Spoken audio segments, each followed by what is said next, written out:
Hey folks, today I want to talk to you about a unique thing, if you will, in the DevOps market.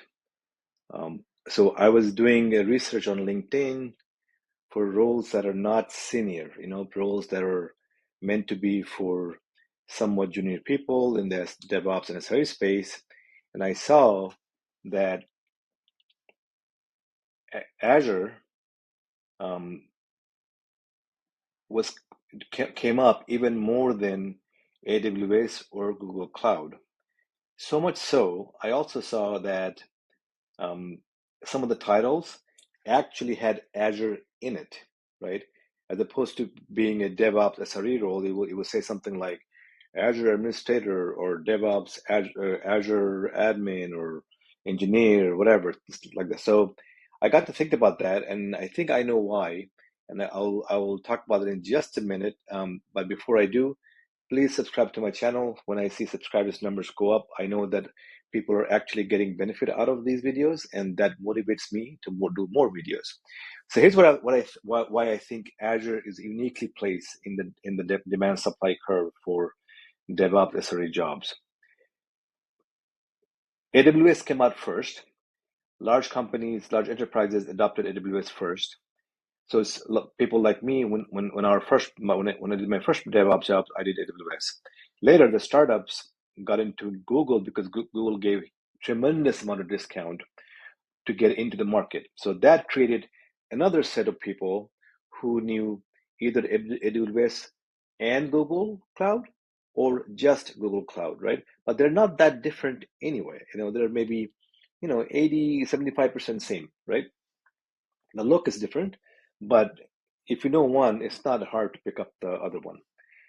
Azure came out even after that in the market in a big in a real sense, and by this time, I think they targeted people who already had a Windows skills. And I've worked with engineers, admins who are really really good with Windows. And if you on a scale of 1 to 10, I could be like 2, and they could be like 10. And there's stuff there is a whole skill set around Windows that even a senior DevOps person could benefit from.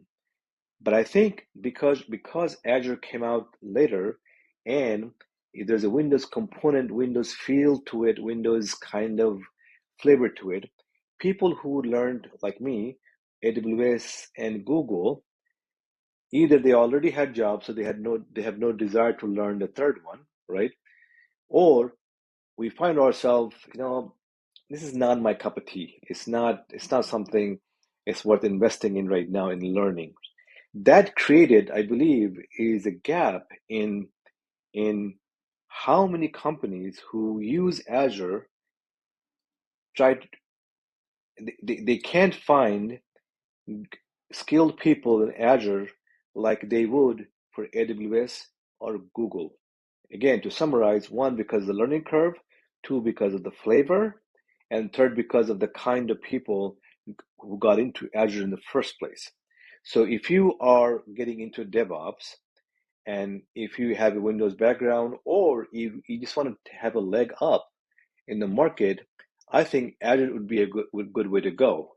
Now, that would put you in a little, um, I don't want to say corner, that would put you in one part of the market, and later on, either you become a really good Azure administrator or engineer, or you will have to learn Google or AWS. But I think this presents a unique opportunity for people who are trying to get into market. If they get good at Azure, I think they will find their first or second job uh, much quicker than if they learned Google or Google Cloud or AWS. Now, I don't know much about Azure.